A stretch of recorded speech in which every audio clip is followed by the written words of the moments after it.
Aujourd'hui, je veux aborder une question très importante qui a été soulevée sur Internet avec moi, en quelque sorte au milieu de tout cela. Je n'aime pas donner des réponses courtes, je n'aime pas être en position de le faire parce que j'ai l'impression que cela ne fait qu'aggraver la confusion. Je veux donc profiter de l'occasion pour aborder la question des femmes prédicatrices ce matin et vous donner une réponse plus complète de la parole de Dieu sur ce sujet très important. Et je pense qu'au moment où nous aurons terminé, vous comprendrez ce que la parole de Dieu a à dire et avec quelle constance elle le dit. Donc, pour commencer, ouvrons la parole de Dieu à 1 Corinthiens chapitre 14. 1 Corinthiens chapitre 14. Et je veux que vous regardiez le verset 33. Verset 33. Car Dieu n'est pas un Dieu de confusion mais de paix. Avec cette phrase commence vraiment le texte en ce qui concerne notre sujet. Comme dans toutes les églises des saints, les femmes doivent garder le silence dans les églises, car il ne leur est pas permis de parler, mais elles doivent se soumettre eux-mêmes comme le dit aussi la loi. Si elles désirent apprendre quelque chose, qu'elles demandent à leur propre mari à la maison, car il est inapproprié pour une femme de parler dans l'église. Est-ce de vous que la parole de Dieu est sortie pour la première fois? Ou est-ce que c'est venu à vous seulement? Si quelqu'un pense qu'il est prophète ou spirituel, qu'il reconnaisse que les choses que je vous écris sont le commandement du Seigneur. Mais si quelqu'un ne le reconnaît pas, il n'est pas reconnu. Rien qu'à partir de ce passage, il n'y a pas de manque de clarté en ce qui concerne ce que la Bible dit des femmes qui prêchent. Mais en dépit de la clarté des Écritures, c'est devenu une question monstrueuse de nos jours. Une déclaration divine répond à la question: que dit la Bible des femmes prédicatrices? C'est au verset 35, la dernière partie du verset. Il est inapproprié pour une femme de parler à l'Église. Ce n'est pas ambigu, ce n'est pas du tout flou. Il est inapproprié pour une femme de parler dans l'Église. C'est une interdiction absolue. Et le mot inapproprié est choisi très très soigneusement par le Saint-Esprit pour ne laisser aucun manque de clarté quant à la force de la déclaration. Le mot qui est traduit par inapproprié est eschros en grec. C'est vraiment un mot qui signifie honteux ou honteux. C'est quelque chose de plus qu'inapproprié, c'est honteux. En fait, c'est ainsi qu'il est traduit dans 1 Corinthiens chapitre 11 verset 6 par le mot honteux. C'est ainsi qu'il est traduit dans Éphésiens chapitre 5 verset 12 par honteux.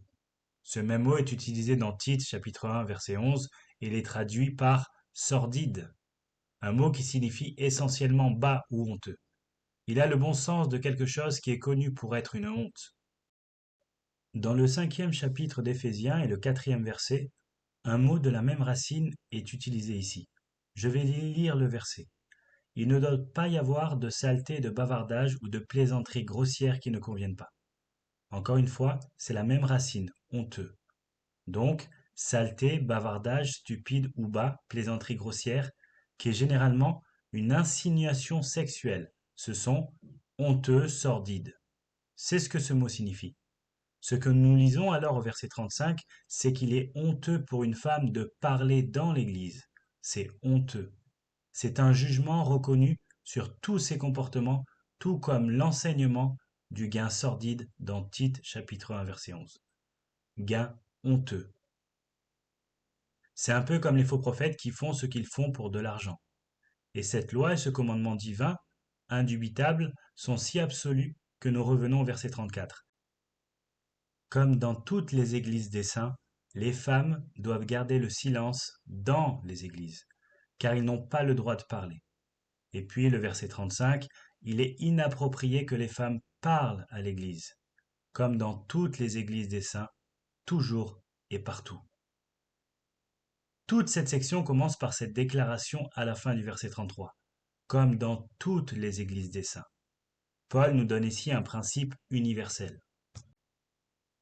Ce n'est pas quelque chose de local, c'est partout et à tout moment. Quand Paul dit cela, il parle de quelque chose qui est universel, et je vais vous le montrer à partir d'autres parties de 1 Corinthiens. Si vous revenez au chapitre 4 de 1 Corinthiens, Paul écrit aux Corinthiens et il dit « Je vais vous envoyer Timothée ». Verset 17. « Je vais envoyer Timothée qui est mon enfant bien-aimé et fidèle dans le Seigneur, et il vous rappellera mes voies qui sont en Christ. » comme j'enseigne partout dans les églises. La même expression. Ce que Timothée allait leur apporter concernant la relation du croyant avec Christ était ce que Paul enseignait partout dans chaque église. C'est la doctrine divine. C'est la vraie doctrine de l'évangile. Et il l'a enseignée dans chaque église. Et elle ne variait pas d'une église à l'autre. C'est Paul qui dit, il va vous enseigner mes voies en Christ, ce que j'enseigne dans chaque église, ce que signifie vivre en Christ. C'est pour tous les croyants dans toutes les églises. Dans le chapitre 7 de 1 Corinthiens, il y a eu une discussion parmi les Corinthiens sur le moment où vous devenez croyant. Que se passe-t-il si vous êtes marié à un non-croyant? Divorcez-vous ou restez-vous avec un non-croyant? Ou que se passe-t-il si vous êtes circoncis ou incirconcis? Faites-vous quelque chose à ce sujet? Est-il nécessaire d'être circoncis alors? Abandonnez-vous votre conjoint croyant? Que faites-vous de votre situation sociale? Et il dit au verset 17, seulement comme le Seigneur l'a assigné à chacun, comme Dieu a appelé chacun, laissez-le marcher de cette manière. Si vous êtes marié, restez marié. Si vous êtes célibataire, restez célibataire. Ne vous inquiétez pas de la circoncision. Il dit cela dans le verset suivant, verset 18, ces choses n'ont pas d'importance. Au verset 20, chacun doit rester dans la condition dans laquelle il a été appelé. Écoutez, devenir croyant n'est pas une excuse pour divorcer, même si vous avez un conjoint incroyant. Et ce qui est important à ce sujet, c'est la fin du verset 17. Paul dit, je dirige donc dans toutes les églises. Encore une fois, il enseigne la même doctrine dans toutes les églises, ce que Timothée leur rappellera. Il établit exactement les mêmes normes. Quand on devient croyant, on ne change pas les circonstances de sa vie. Maintenant que vous êtes croyant, cela ne signifie pas que vous devez vous marier. Cela ne signifie pas que vous devriez divorcer. Vous restez dans la situation dans laquelle vous vous trouvez. C'est la même chose pour tous les croyants dans toutes les églises. Et puis dans le chapitre 11 et le verset 16, et nous reviendrons sur ce chapitre un peu plus tard, mais Paul parle ici d'une femme qui se soumet. Et il parle d'une femme qui se soumet d'une manière qui se manifeste par la façon dont elle s'habille, par son apparence, et portant les symboles culturels de la féminité pour montrer sa soumission. Mais il sait qu'il y aura des femmes qui lutteront contre cela, alors au verset 16, il dit, verset 16, si quelqu'un est enclin à être querelleur, nous n'avons pas d'autre pratique, ni les églises de Dieu. C'est la même chose pour toutes les femmes, dans toutes les églises et en tout temps. Vous devez démontrer manifestement votre soumission à votre mari et par conséquent au Seigneur. Ainsi, quand Paul dit « comme dans toutes les églises », il veut dire la doctrine universelle qui est enseignée dans l'Église. Il veut dire les comportements universels qui sont enseignés à tous les croyants, ce qui signifie qu'ils restent dans les situations sociales dans lesquelles ils se trouvent. Le christianisme n'est pas une excuse pour perturber la vie au niveau social, et cela signifie essentiellement que les femmes doivent maintenir la soumission aux hommes dans toutes les églises en tout temps. Maintenant, il n'y a pas de manque de clarté. Encore une fois, je dis, si vous revenez à 1 Corinthiens 14, que les paroles de Paul puissent être erronées est impossible. Comme dans toutes les églises des saints, les femmes doivent garder le silence dans les églises. Elles n'ont pas le droit de parler. C'est honteux pour une femme de parler. Face à cela, il pourrait être choquant pour vous de savoir cela. Mais dans une enquête menée en 2017, environ 80% des Américains sont à l'aise avec une femme pasteur.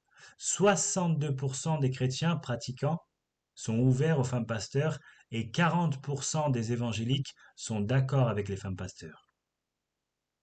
Dans la formation pastorale, il existe un diplôme d'études supérieures appelé Master of Divinity. C'est en général un diplôme de 3 ou 4 ans pour vous préparer au ministère pastoral. 50% des femmes inscrites dans les séminaires, 50% des étudiantes de MDiv dans les séminaires sont des femmes qui se préparent au ministère pastoral. 25% des facultés du séminaire sont des femmes. Cela signifie que vous avez des femmes membres du corps professoral qui enseignent aux étudiants, aux étudiantes à être pasteurs. 11% des présidents de séminaires sont des femmes. 27% des pasteurs à travers ce pays sont des femmes. C'est une explosion. En 1960, 2% du clergé étaient des femmes. Le mouvement des femmes vient d'éclater dans l'Église. Et la dernière frontière pour le mouvement est l'Église évangélique.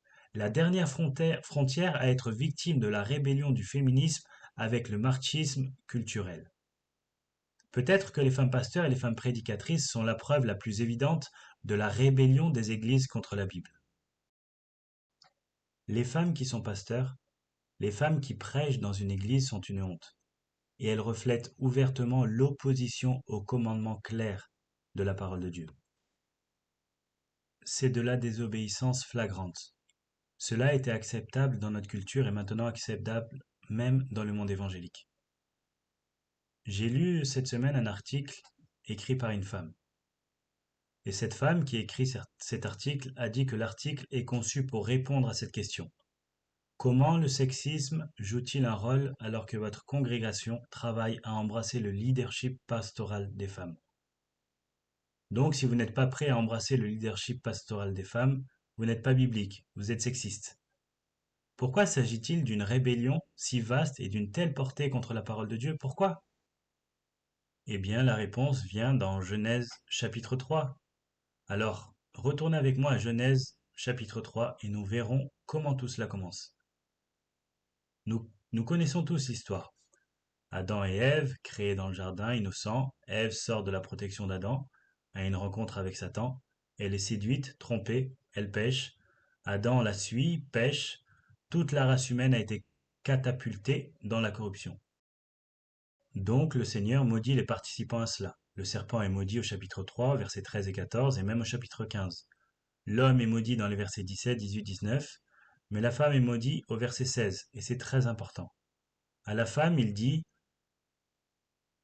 Je multiplierai grandement ta douleur dans l'accouchement, dans la douleur tu enfanteras des enfants. Mais ton désir se portera sur ton mari, et il régnera sur toi. La douleur lors de l'accouchement est-elle universelle? Oui, oui. Chaque femme qui a un enfant a de la douleur. C'est universel. C'est la malédiction. C'est la première moitié. Mais la seconde moitié est tout aussi universelle. Votre désir se portera sur votre mari, et il régnera sur vous. De quoi parle-t-il? Est-ce que cela parle de désir sexuel, de désir physique? Non. Parce que le désir physique était là avant la chute. Parce que quand Dieu a créé Adam et Ève, il a dit: Soyez féconds.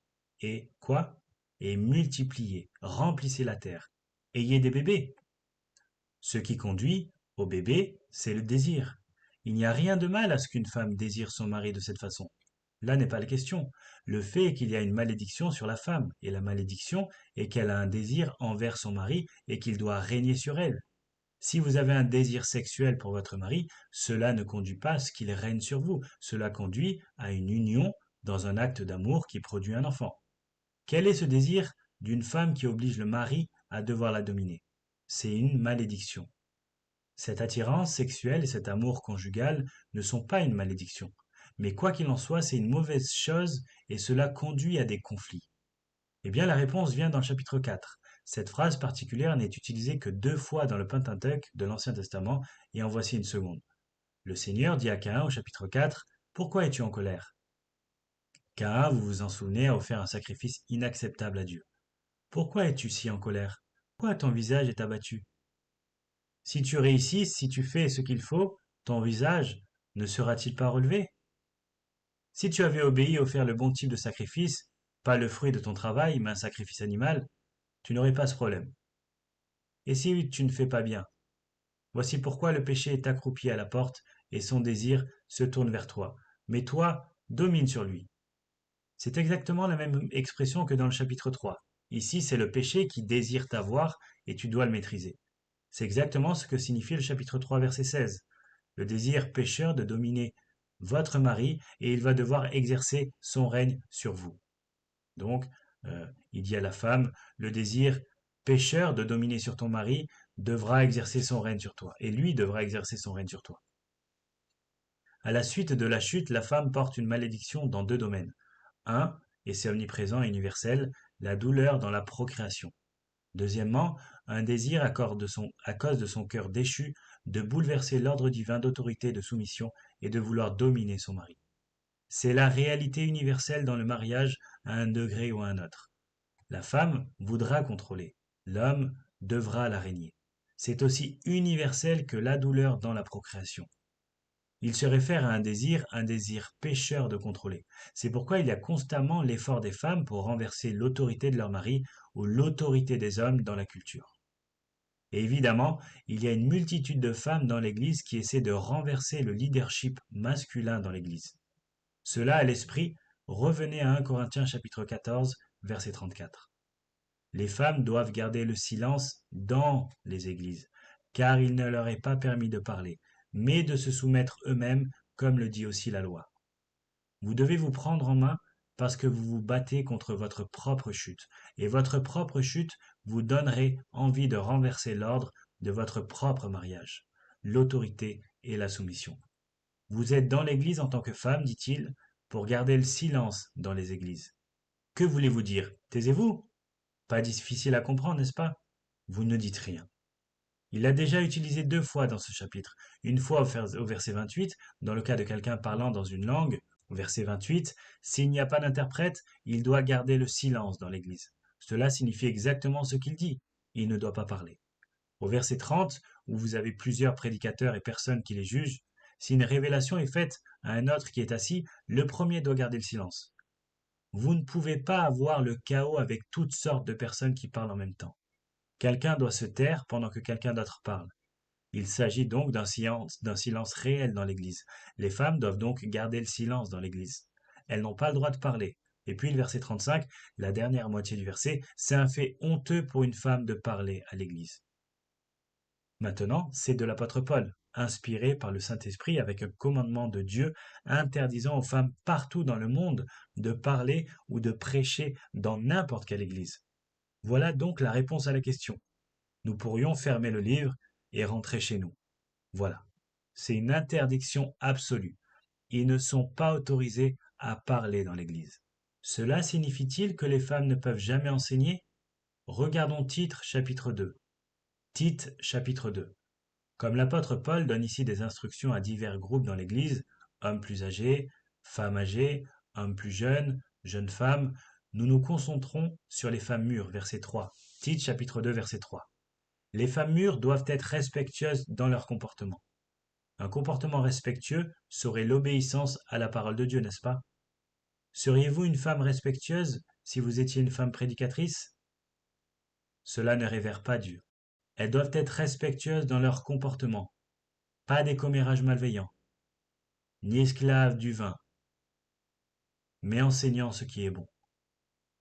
Vous avez vu ça? Bien sûr, les femmes peuvent enseigner. Les femmes sont appelées à enseigner. Elles sont appelées à enseigner à d'autres femmes. Enseigner ce qui est bon, verset 4, afin qu'elles encouragent les jeunes filles. Les femmes plus âgées enseignent aux femmes plus jeunes. Et évidemment, elles enseignent à leurs enfants. Oui, les femmes enseignent. Oui, elles enseignent ce qui est essentiellement bon. Et qu'est-ce qu'elles enseignent? Quel est ce bien qu'elles enseignent? Elles enseignent aux jeunes filles, voilà la leçon. Aime ton mari, aime tes enfants, sois raisonnable, pure, travailleuse à la maison, gentille, soumise à son propre mari, afin que la parole de Dieu ne soit pas déshonorée. Lorsque les femmes ne sont pas soumises à leur mari individuellement dans un mariage, ou que les femmes ne sont pas soumises à leurs dirigeants dans l'Église collectivement, la parole de Dieu est déshonorée. Vous ne pouvez pas dire que vous êtes une femme prédicatrice prêchant la Bible et être en vertu de ce rôle même déshonorant Dieu et sa parole. Oui, les femmes enseignent. Elles enseignent à partir d'une vie qui est respectueuse dans leur comportement. Et cela signifie qu'elles révèrent Dieu au point qu'elles obéissent à la parole de Dieu. Ce ne sont pas des commérages malveillants. Elles ne sont pas esclaves de vin. Elles enseignent ce qui est bon. Et quel est le bien qu'elles enseignent? Elles encouragent les jeunes filles à aimer leur mari, à aimer leurs enfants, à être raisonnables, pures, c'est-à-dire saintes, travailleuses à la maison, gentilles, soumises à leur propre mari, afin que la parole de Dieu ne soit pas déshonorée. C'est la grande responsabilité d'enseigner des femmes plus âgées, d'enseigner aux jeunes femmes la nécessité que le foyer soit la priorité. Les maris aimés, aimant les enfants, étant soumis à leur mari, afin que la parole de Dieu ne soit pas déshonorée. Si les femmes ne se comportent pas de cette façon, alors la parole de Dieu est quoi? Déshonorée.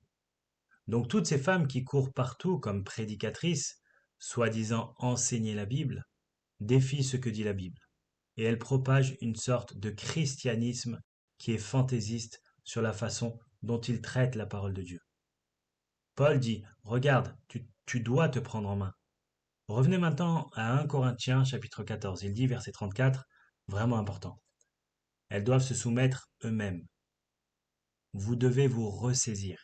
Vous avez besoin d'un peu de maîtrise de soi et de retenue ici. Vous devez vous soumettre vous-même. C'est une voie moyenne impérative du verbe hypotasso, qui signifie s'aligner. Mettez de l'ordre dans votre vie. Mettez de l'ordre dans votre vie. Prenez votre vie sous contrôle. Amenez-vous à vous soumettre au Seigneur par soumission à votre mari et à vous soumettre au leadership masculin dans l'Église. Maintenant, qu'en est-il de Paul? Paul était-il juste sur un membre? Était-il juste un mâle alpha avec un problème? Ou Paul avait-il peut-être des préjugés? C'est juste Paul, comme le dit aujourd'hui la femme prédicatrice la plus populaire. Eh bien, Paul n'est pas Jésus. Et Jésus m'a dit de prêcher. Est-ce de cela qu'il s'agit ici? Paul est une sorte de gars indépendant qui nous donne ses propres conseils qui ne sont pas cohérents avec ce que Dieu veut? Non, parce qu'il dit, écoutez, vous allez devoir vous soumettre. Pourquoi allez-vous devoir vous soumettre? Parce que la tendance dans votre cœur déchu est de vouloir dominer les hommes. Votre mari est les dirigeants d'une église. Et si vous rendez cela noble, si vous redéfinissez cela, comme vous l'entendez aujourd'hui, nous devons donner aux femmes le respect dû qu'elles n'ont pas eu au cours des dernières décennies et leur donner leur place dans l'Église. En disant cela, vous aidez et encouragez le péché et la violation de la norme de Dieu. La norme pour toutes les églises est que les femmes doivent se maîtriser, se rendre compte qu'elles ne doivent pas parler dans une église. C'est honteux et honteux de le faire. Et ce n'est pas Paul de façon fantaisiste, parce qu'à la fin du verset 34, il dit « Tout comme la loi le dit aussi ». La loi avec un L majuscule se réfère à l'écriture. Nous le savons parce qu'au verset 21, nous lisons « Dans la loi il est écrit », puis Ésaïe 28:11 est cité. La loi est simplement un terme pour définir l'Ancien Testament. Ce n'est pas nouveau. L'autorité et l'ordre de soumission que Dieu a merveilleusement conçu pour le bonheur et la bénédiction de chacun d'entre nous remontent à la création. Que dit l'Ancien Testament à ce sujet? Que dit la loi à ce sujet? Eh bien tout d'abord, il est dit que Dieu a créé l'homme et que l'homme était seul. Et ainsi Dieu est entré en lui, a sorti une côte et a créé la femme. Et il a créé la femme pour être son aide, pour être son aide. Nous le savons depuis la Genèse. Nous savons aussi que juste dans l'arc normal de parcourir l'Ancien Testament, certaines choses sont très évidentes. Il n'y a jamais eu de femme prêtre, jamais. Il n'y a jamais eu de femme reine autorisée ni dans le royaume du Nord, ni dans le royaume du Sud. Il s'agissait toujours d'hommes. La seule fois où une femme est montée à cela était Athalie, l'usurpatrice. Il n'y a jamais eu de femme prophète avec un ministère prophétique continu comme Élie et Élisée. Aucun livre de l'Ancien Testament n'a été écrit par une femme, pas plus qu'aucune partie d'un livre de l'Ancien Testament n'a été écrite par une femme.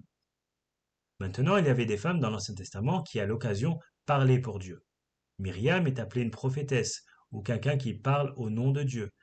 Mais son événement était une sorte d'événement musical, n'est-ce pas, dans Exode chapitre 15. Déborah était juge dans Juge 4, et en l'absence d'un homme, le Seigneur a utilisé Déborah pour réaliser sa volonté à une occasion. Mais quand il s'agissait d'entrer en guerre contre les ennemis, elle n'était pas sur le point de diriger les troupes, et elle a donc choisi un homme, Barak, pour diriger les troupes.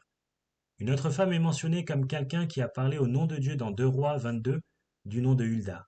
Et puis dans le Nouveau Testament, vous avez Anne, dans le temple, quand Jésus y a été emmené pour être consacré dans le temple, et elle a dit une parole du Seigneur. Mais elle n'a pas été prophétesse toute sa vie. Aucune femme n'a jamais eu un rôle prophétique continu. Mais parfois, Dieu utilisait des femmes pour parler en son nom. Dans le Nouveau Testament, ce sont les filles de Philippe, qui à une occasion ont été utilisées par le Seigneur pour parler, non pas dans un service religieux, mais pour parler au nom de Dieu. Ce sont toutes des exceptions qui confirment la règle. Vous ne pouvez tout simplement pas trouver une femme en tant que prêtre, une femme en tant que chef spirituel, une femme en tant que prophète, nulle part dans l'Ancien Testament. Mais la rébellion était lancée. Les femmes allaient avoir leur moment au soleil, et elles l'ont fait tragiquement.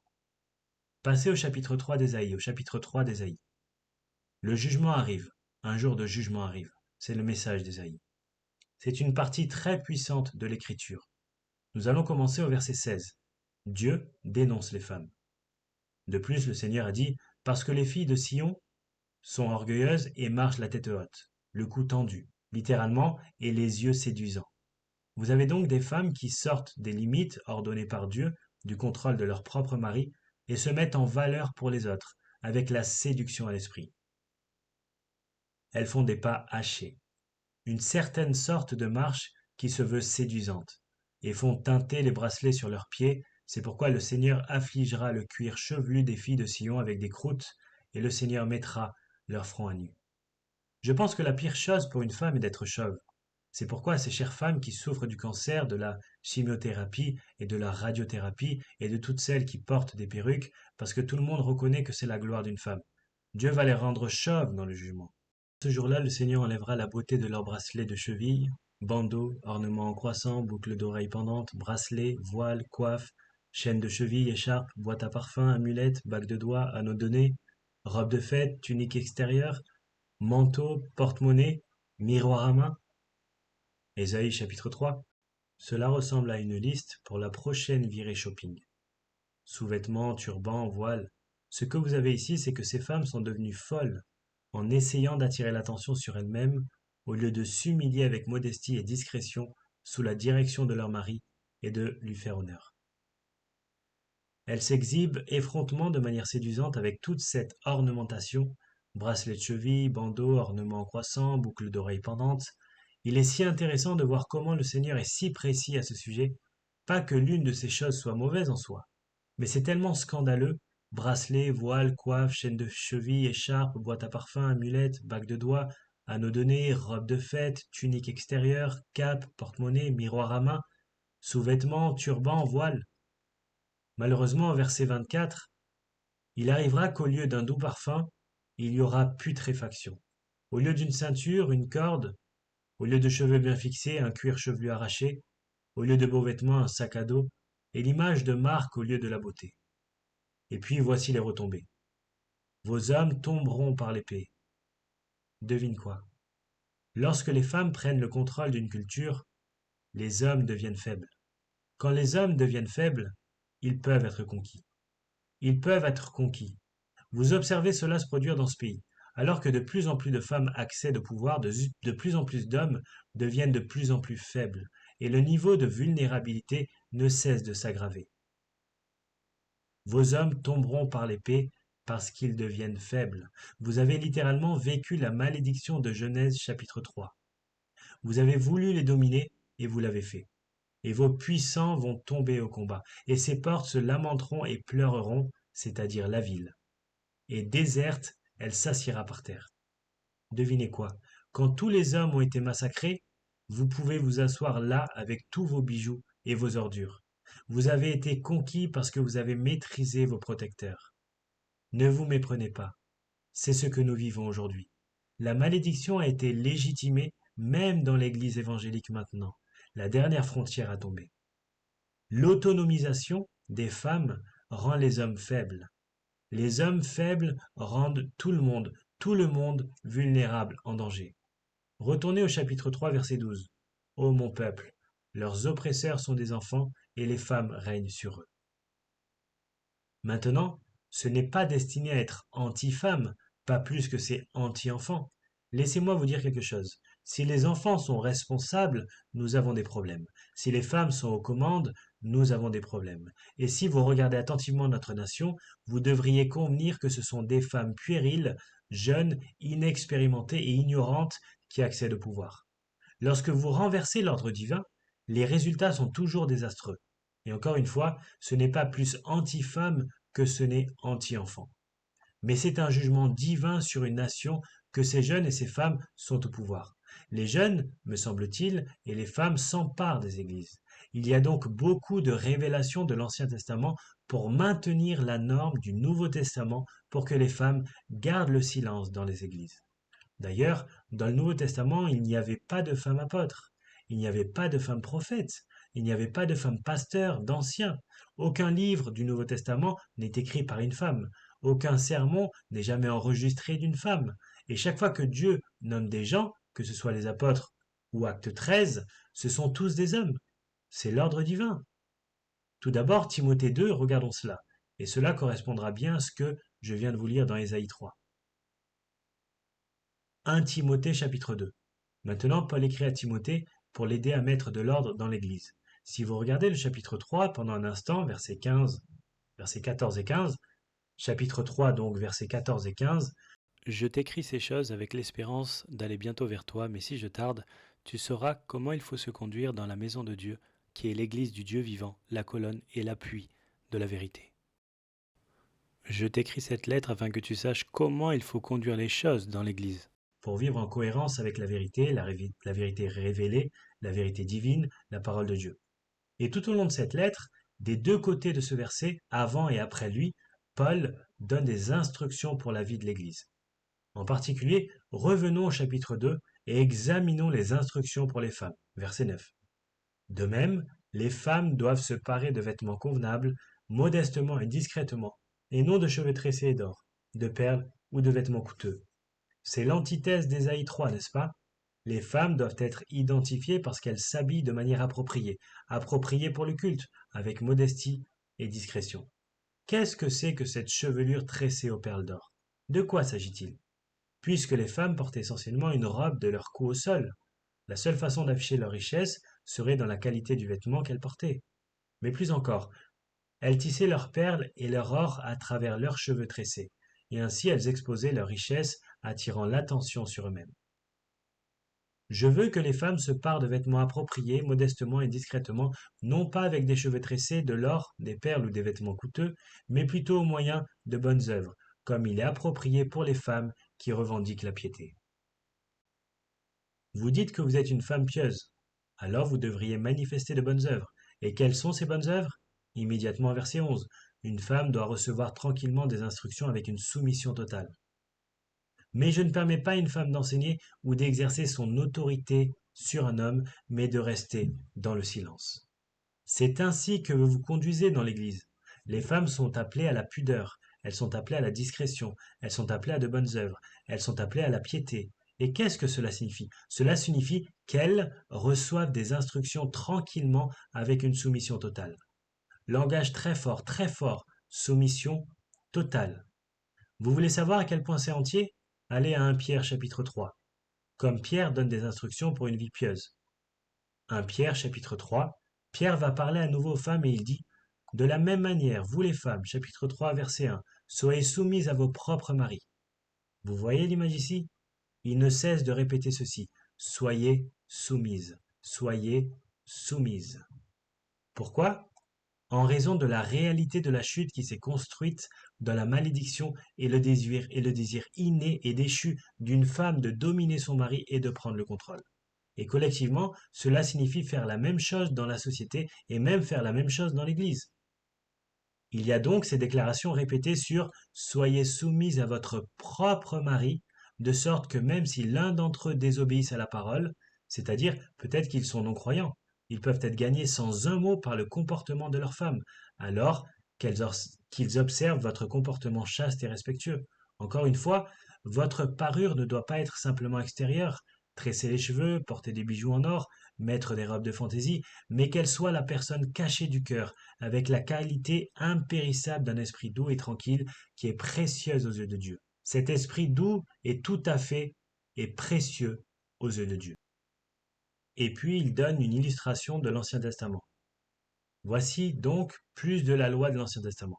Car c'est ainsi qu'autrefois les saintes femmes aussi qui espéraient en Dieu se paraient étant soumises à leur propre mari, tout comme Sarah obéit à Abraham l'appelant Seigneur. J'entends certains d'entre vous dire: je n'en suis pas là.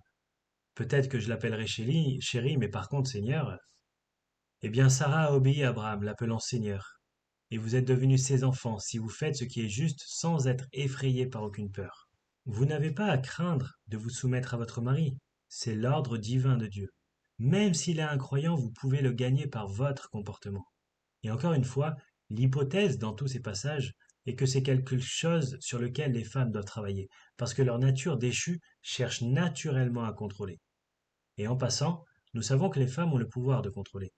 Elles peuvent rendre la vie assez misérable. Est-ce que j'entends un amen gronder?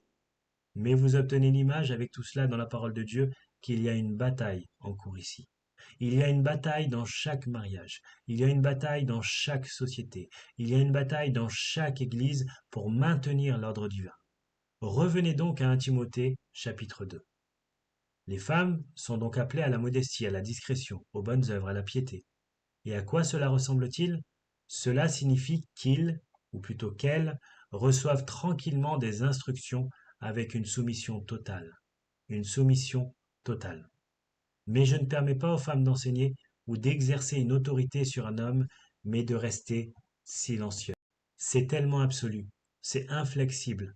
Pas de prédication, pas d'enseignement, pas de position dirigeante dans l'Église. Vous dites encore une fois, c'est excentrique, Paul. Est-ce juste Paul? Non. Regardez le verset 13. Cela a été conçu par Dieu. Car c'est Adam qui a été créé le premier, puis Ève. C'est l'ordre divin.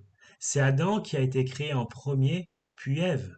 Dieu créa Adam, il était seul. Il a pris une côte d'Adam et il a fait une femme. Et la femme devait être l'aide d'Adam. Mais non seulement c'était le dessein créateur de Dieu, mais il a été fondamentalement affirmé dans la chute, verset 14. Ce n'est pas Adam qui a été trompé, mais la femme trompée est tombée dans la transgression.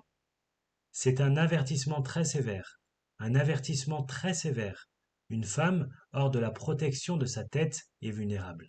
En raison de la sensibilité, des passions et de la compassion typiques des femmes, en raison de leur tendance à la gentillesse, à la miséricorde et aux soins, elles deviennent plus vulnérables lorsqu'elles ne sont pas protégées. C'est une réalité aujourd'hui qui ne manque pas, étant illustrée par le grand nombre de femmes qui courent partout, qui n'ont ni père ni mari pour les protéger de la tromperie. Mais le rôle des femmes dans ce partenariat autorité-soumission a été conçu par Dieu dans la création et confirmé à l'automne. Ce qui s'est passé, c'est qu'Ève est sortie de la protection d'Adam. Elle était vulnérable. Elle a été trompée. Adam n'a pas été trompé.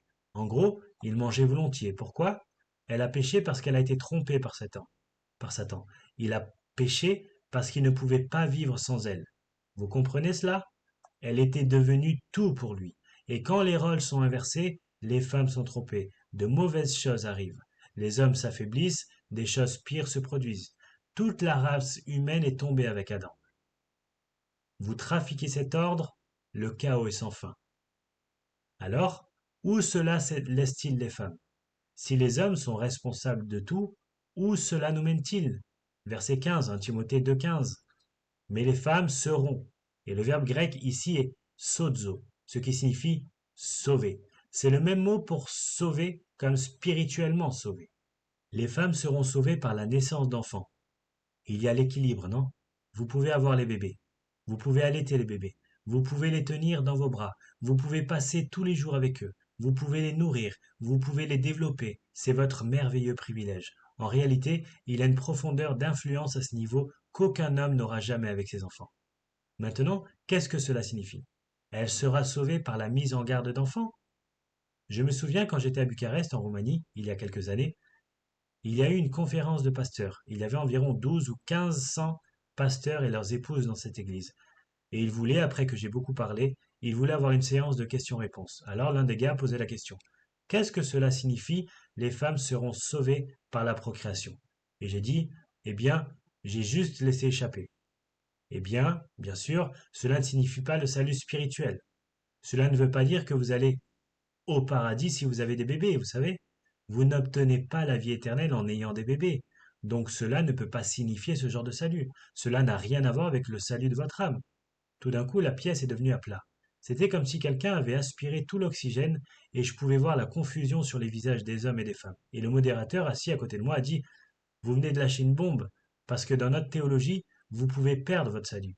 Et une façon pour une femme de perdre son salut, leur avait-on enseigné, était de faire n'importe quoi pour empêcher une grossesse. C'est ainsi qu'ils ont mal interprété cela. C'est pourquoi elles ont tous eu 15 enfants. Ces pauvres femmes assiégées. Et elles regardent leur mari en disant, tu devais te tromper à propos de ce verset. De toutes les options possibles, n'auriez-vous pas pu vous tromper sur l'aspersion ou quelque chose du genre? J'ai donc passé les 20 minutes suivantes à régler ça. Et puis, ces chères personnes, bien sûr, ils ne voudraient rien inverser parce qu'ils aimaient leurs enfants. Et même avec une théologie erronée, ils avaient fait ce que font les femmes pieuses. Elles avaient mis des enfants au monde. Quand Ève est sortie de l'autorité de la protection d'Adam, elle était vulnérable et elle est tombée. Et Adam, lié par son cœur à elle, abandonne sa propre autorité et s'affaiblit et plonge toute la race humaine dans la corruption. Adam n'a pas été trompé, Ève a été trompée. Si nous restons dans l'ordre que Dieu nous a conçu, tout le monde s'épanouit. Les hommes et les femmes, soit dit en passant, à la suite de la chute, sont également pécheurs. Adam avait tellement besoin d'Ève qu'il a péché volontairement. Nous comprenons cela. Nous avons besoin de vous. Le leadership des hommes, cependant, il a été établi dans la création et réaffirmé à l'automne. Aucune fille d'Ève ne devrait suivre son chemin dans un territoire interdit de sortir de son autorité, de l'autorité que Dieu lui a donnée et d'essayer de vivre de manière indépendante. Trop de dangers abondent. En fait, toutes les relations humaines sont construites sur l'autorité et la soumission. Vous le saurez, n'est-ce pas? Vous avez un emploi. Vous comprenez, n'est-ce pas? Autorité et soumission, quelqu'un est responsable. Les femmes sont sauvées, revenons en arrière, en portant des enfants, littéralement en grec, engendrant des enfants. C'est l'appel élevé de la femme. Si, c'est important, si ces femmes continuent dans la foi et l'amour et la sainteté ou la sanctification avec retenue. C'est reparti. On dit constamment aux femmes, prenez le contrôle de vous-même, soyez soumis, soumettez-vous, ayez une certaine retenue, parce que l'impulsion de votre chute est de dominer votre mari. Parce que votre mari n'est pas parfait, et vous pouvez trouver beaucoup de raisons pour lesquelles vous aimeriez obtenir le pouvoir, non? La haute vocation d'une femme est de se sauver de la stigmatisation de la chute. Elle a conduit la race au péché en étant trompée. Comment peut-elle inverser la tendance? Comment sa vie compte-t-elle pour quelque chose de bon quand c'est une femme qui a conduit toute la race dans le péché? Une femme renverse cela en élevant des enfants pieux. C'est la vie la plus élevée et la plus influente possible. Maintenant, je comprends, Dieu ne veut pas que toutes les femmes soient mariées. Il y a un don de célibat dont Paul parle dans 1 Corinthiens 7. Et parfois, il y a des couples mariés que le Seigneur ne donne pas d'enfants. Mais en tant que principe général, c'est la haute vocation des femmes, avoir des enfants, verser votre âme et votre vie dans ces enfants. C'est la plus grande de toutes les influences. Pendant ce temps, de retour à l'Église, chapitre 3, verset 1. C'est une déclaration digne de confiance. Et tout le monde le sait. Si un homme aspire à la charge de surveillant ou de pasteur, d'ancien, c'est une belle œuvre qu'il désire faire. Pendant ce temps, les hommes sont en charge de l'Église, et un surveillant, pasteur ancien, doit être au-dessus de tout reproche, doit être un homme d'une seule femme, tempéré, prudent, respectable, hospitalier, capable d'enseigner, non accro au vin, mais doux, paisible, libre de l'amour de l'argent. Et le voici, verset 4, il doit être celui qui gère bien sa propre maison. Tout comme il gère la maison, c'est le terrain d'essai pour qu'il puisse se voir confier des responsabilités dans l'Église, parce que le verset suivant dit, verset 5, si un homme ne sait pas comment gérer sa propre maison, comment prendra-t-il soin de l'Église de Dieu? Puisque les hommes sont appelés par Dieu à gérer la maison, ils sont, en étant qualifiés pour le faire, qualifiés pour gérer l'Église. Aucune femme n'est à la tête d'une maison, aucune femme ne peut être la tête d'une Église. Maintenant, quelqu'un va dire, eh bien, qu'en est-il d'un Corinthiens chapitre 11? Regardons donc cela. Maintenant, jusqu'à présent, il est très clair ce que les Écritures disent de la vie dans l'Église en ce qui concerne les femmes prédicatrices. Mais ici, dans 1 Corinthiens chapitre 11, dans le même livre, sans aucune confusion, Paul dit au verset 3, 1 Corinthiens chapitre 11, verset 3, je veux cependant que vous sachiez que Christ est le chef de tout homme, que l'homme est le chef de la femme et que Dieu est le chef de Christ. Dieu est le chef de Christ, Christ est le chef de l'homme et l'homme le chef de la femme. C'est l'ordre divin. C'est comme ça que ça doit être. Et puis il dit, tout homme qui prie ou qui prophétise la tête couverte déshonore son chef. Toute femme au contraire qui prie ou qui prophétise la tête non voilée déshonore son chef, c'est comme si elle était rasée. C'est une chose étrange. Qu'est-ce qui se passe? Au cours de la vie en tant que croyant, il y aura des moments où les femmes prieront. De toute évidence, elles ne le font pas dans l'Église, dans l'ordre de l'Église, au service de l'Église. C'est clair comme de l'eau de roche. Je vous ai montré partout où il est dit cela.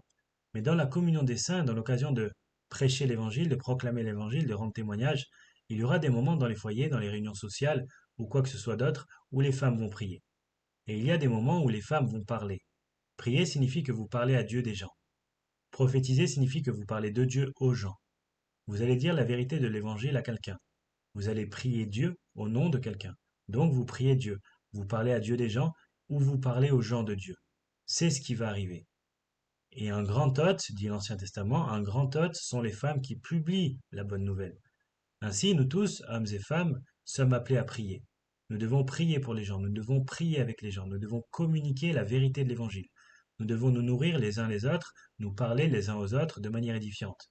Paul dit, quand vous faites cela, dans la vie normale de l'Église, les hommes ne veulent pas avoir quelque chose sur la tête. Les femmes le font. Ils parlent d'un couvre-chef.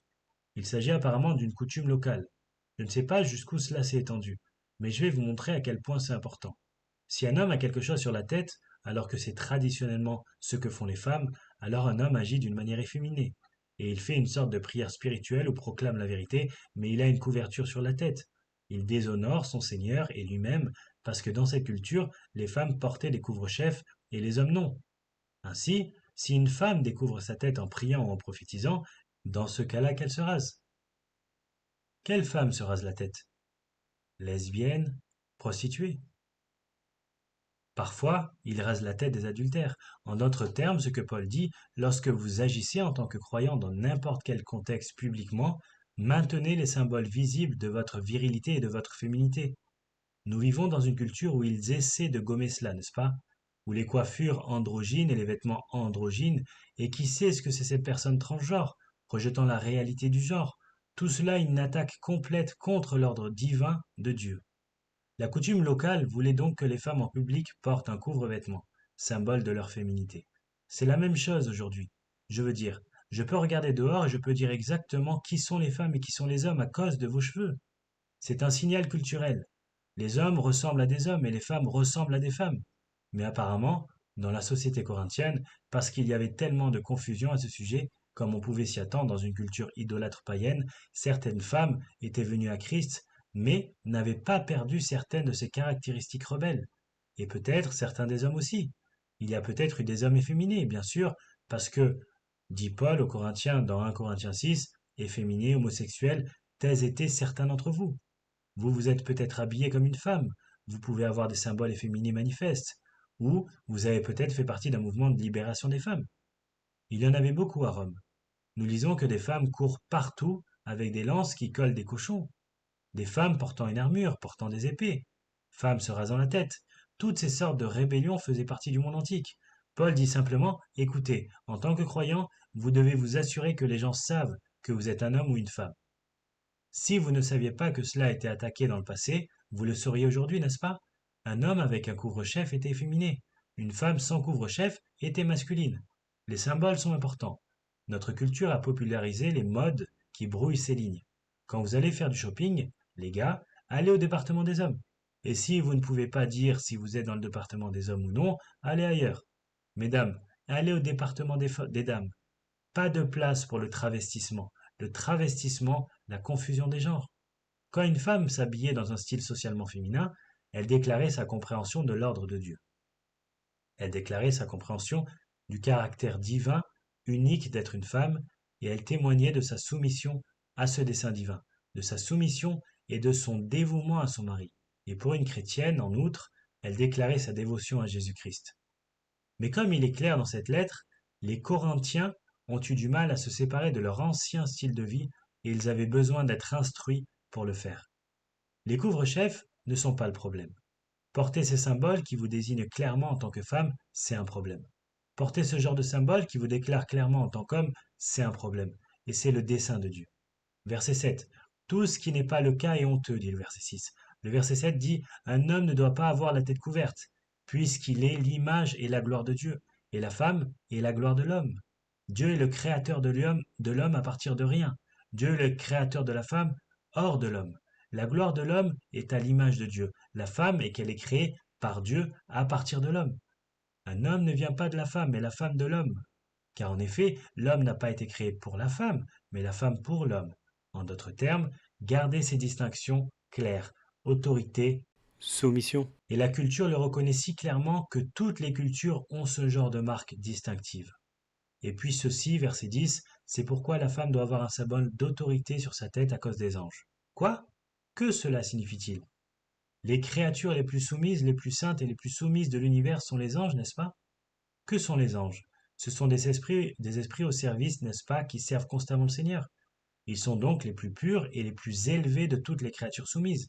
Et quand les femmes manifestent leur soumission, elles montrent leur obéissance à la plus soumise de toutes les créatures, les saints anges. Et vous savez, dans Éphésiens 3, il est dit cela. Je vais juste vous lire ce verset. Ce que le Seigneur fait dans l'Église, chapitre 3, verset 11. Ce qu'il fait dans l'Église, c'est mettre en lumière l'administration du ministère, l'Évangile, qui depuis des siècles a été caché en Dieu, qui a créé toutes choses, afin que la sagesse multiple de Dieu puisse maintenant être révélée par l'Église aux dirigeants et aux autorités dans les cieux. Qui sont-ils? Anges. Le Seigneur travaille son œuvre dans l'Église pour exposer l'Église aux anges, et les anges s'attendent à voir l'Église et à voir dans l'Église le Seigneur glorifié. Comme il doit être décevant pour les anges de baisser les yeux et de voir des femmes rebelles essayer d'usurper le leadership. Prêcher des rôles, dominer leur mari. Partout où vous avez ce genre de femmes, vous avez des maris faibles. Partout où vous avez un groupe de ce genre de personnes dans le leadership, vous avez des hommes faibles. Partout où vous avez des hommes faibles, vous avez la destruction inévitable de ce qu'est cette entité. Retour à 1 Corinthiens 11. Parlons spirituellement, verset 11. Cependant, dans le Seigneur, maintenant nous parlons plus seulement de distinction sexuelle ici, mais dans le Seigneur. Ni la femme n'est indépendante de l'homme, ni l'homme n'est indépendant de la femme. Car de même que la femme provient de l'homme, de même l'homme a sa naissance par la femme, et toute chose provient de Dieu. Donc ce qu'il dit là-bas, c'est que spirituellement nous sommes mutuellement dépendants. Je veux dire, à la base de la vie, nous sommes mutuellement. Dépendant. Il ne s'agit donc pas de rendre l'un inférieur à l'autre, ce ne sont que des rôles ordonnés par Dieu. Et dans le Seigneur, c'est pourquoi Galates chapitre 3 verset 28 dit il n'y a ni homme ni femme en Christ, vous êtes tous un en lui. Spirituellement parlant, nous sommes tous un, il n'y a pas de hiérarchie. Ainsi, au verset 13, il pose la question jugez par vous-même, est-il convenable pour une femme de prier Dieu la tête découverte? Non. Même la nature elle-même ne vous enseigne-t-elle pas que si un homme a les cheveux longs, c'est un déshonneur pour lui, mais si une femme a les cheveux longs, c'est une gloire pour elle, car ses cheveux lui sont donnés pour une couverture. J'ai lu il y a quelque temps que les cheveux des femmes poussent plus vite que ceux des hommes parce que Dieu a construit ses cheveux comme couverture. Si un homme a les longs cheveux, essayant de ressembler à une femme, c'est un déshonneur pour lui. C'est un homme faible. Mais si une femme a les cheveux longs, c'est une gloire pour elle, car ses cheveux sont un témoignage de la couverture qui symbolise sa soumission. Vous n'aimez pas ça? Verset 16. Si quelqu'un est enclin à être querelleur, est-ce vous? Nous n'avons pas d'autre pratique. Désolé. Ni les églises de Dieu.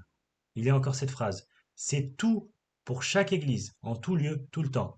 Nous n'avons pas d'autre pratique. Cela nous ramène à 1 Corinthiens chapitre 14 verset 33, la norme universelle pour toutes les églises de tous les saints. Maintenant, laissez-moi vous donner une perspective. D'accord?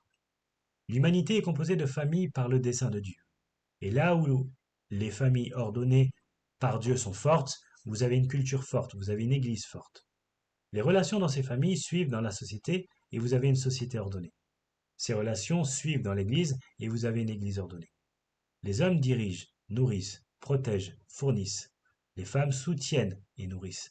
Les enfants obéissent. L'église devrait donc être la plus haute manifestation de cet ordre divin. Et c'est ce que Paul dit dans Éphésiens 5. Comme les maris aiment leurs femmes et que les femmes se soumettent à leurs maris, l'Église est vue dans ce mariage parce que c'est la relation qu'elle a avec son Seigneur, c'est le dessein de Dieu. Cependant, le monde, en particulier le monde dans lequel nous vivons, est très différent. Il n'est plus composé de familles, il est composé d'individus, d'individus. Le mariage signifie très peu pour quiconque, que vous vous mariez ou non. Et si vous vous mariez, vous divorcez aussi vite que vous pouvez vous marier. La famille ne veut rien dire. L'autorité masculine ne veut rien dire. La soumission féminine ne veut rien dire. Donc, vous avez tous ces individus qui courent partout défiant le dessein de Dieu et le monde se rebelle fortement contre ces rôles créés par Dieu afin qu'ils atteignent le point où ils nient réellement leur existence. Cela a commencé il y a quelques années, peut-être avec des femmes qui s'assuraient de conserver leur nom de jeune fille dans un mariage, donc il y avait une sorte de symbole de pouvoir. Et maintenant, il a atteint le point où nous nions l'existence du genre. L'individualisme a tellement perverti la culture et la culture a tellement perverti l'Église que les Églises rejettent de plus en plus la volonté et le commandement du Seigneur. Ce n'est pas flou. Ils n'ont aucun intérêt dans l'honneur du Seigneur. Les femmes pasteurs et prédicatrices rebelles inondent l'Église dans les rôles qui étaient pour les hommes. La même chose qu'ils font dans le monde séculier se fait dans l'Église. Comment pouvez-vous faire cela quand la parole de Dieu est si claire comme de l'eau de roche? Oh, Paul anticipe comment elle pourrait faire cela. Retournez à 1 Corinthiens 14, verset 35. Si elles désirent apprendre quelque chose, qu'elles le demandent à leur propre mari à la maison, car il est inapproprié pour une femme de parler dans l'Église.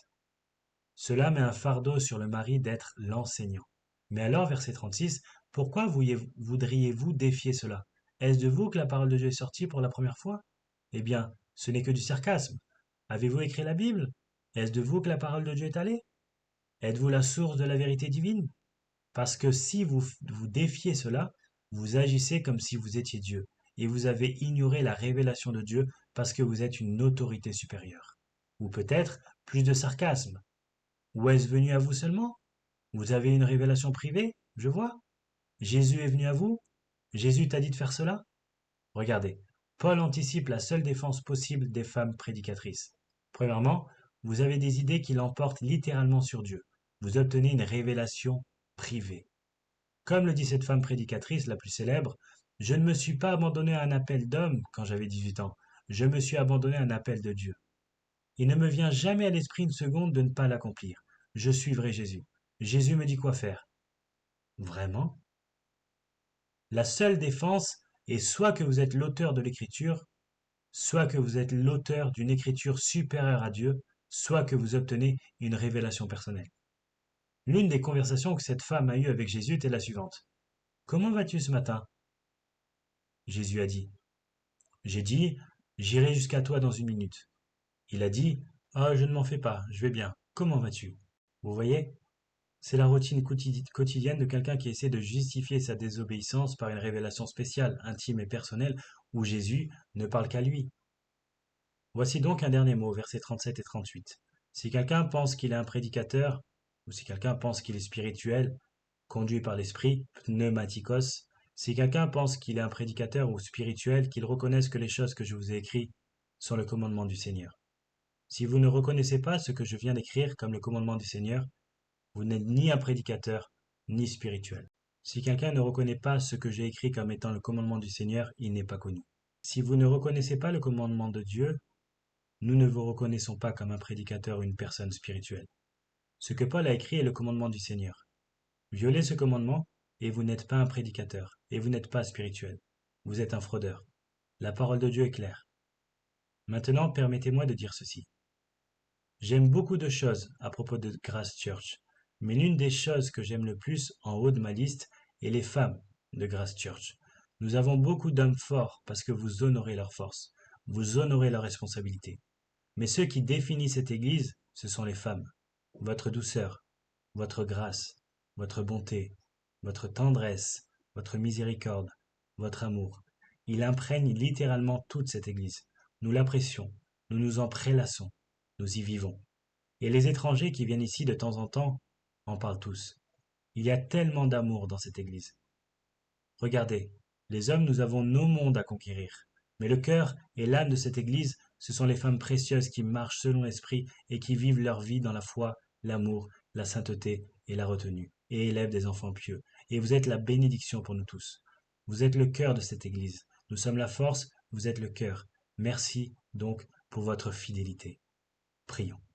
Père, nous te remercions encore pour ta parole. C'est tellement clair, indubitablement. Puissions-nous nous réjouir de ce à quoi tu nous as appelés.